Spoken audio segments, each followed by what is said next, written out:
നമുക്ക് ചിലപ്പോൾ ഒരു ഡൗട്ടൊക്കെ ഉണ്ടാവാറില്ലേ, ഇത് എന്നെ കൊണ്ട് പറ്റുമോ? നമുക്ക് പറ്റുന്ന കാര്യമായിരിക്കും, നമുക്ക് അതിനുള്ള സ്കിൽസ് ഒക്കെ ഉണ്ടാവും, എങ്കിലും എന്നെ കൊണ്ട് പറ്റുമോ, ഞാൻ ഇത് ഡിസേർവിംഗ് ആണോ എന്നൊക്കെ നമുക്ക് ചിലപ്പോൾ തോന്നാറുണ്ട്. ഇതിന് ഇമ്പോസ്റ്റർ ഫിനോമിനൻ എന്നാണ് പറയുന്നത്. അവർക്ക് സ്വന്തം അച്ചീവ്മെന്റിൽ പോലും ഭയങ്കര ഡൗട്ടായിരിക്കും.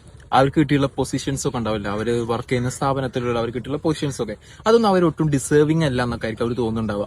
അതുകൊണ്ട് തന്നെ അവര് ഒരു ദിവസം പിടിക്കപ്പെടും, നിങ്ങൾക്ക് ഇതിനുള്ള സ്കില്ലില്ലല്ലോ, നിങ്ങൾ ഫ്രോഡാണ് എന്നൊക്കെ പറഞ്ഞാൽ പുറത്താക്കപ്പെടും എന്നുള്ളൊരു പേടിയൊക്കെ അവരിൽ നിലനിൽക്കും. അതുപോലെ തന്നെ അവരുടെ ലൈഫിൽ നടന്ന എല്ലാ കാര്യങ്ങളും ഒരു ലക്ക് കൊണ്ട് കിട്ടിയതാണ് എന്നായിരിക്കും അവർ വിചാരിക്കുന്നുണ്ടാവുക. പലപ്പോഴും ഇമ്പോസ്റ്റർ ഫിനോമിന നമ്മൾ അധികവും കാണാറുള്ളത് ഭയങ്കരമായിട്ട് കമ്പാരിസൺ ചെയ്യുന്ന ആളുകളിലാണ്.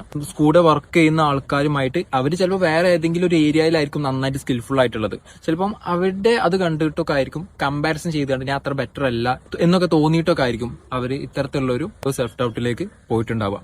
അതുപോലെ തന്നെ ഫിയർ ഓഫ് ഫെയിലിയർ, തോൽക്കും എന്നുള്ള പേടി ഇതിന് വലിയൊരു കാരണമാണ്. അതേപോലെ ഭയങ്കര പെർഫെക്ഷനിസം കൊണ്ട് നടക്കുന്നവരിലൊക്കെ ഇമ്പോസ്റ്റർ ഫിനോമിന നമുക്ക് ചിലപ്പോൾ കാണാൻ സാധിക്കും.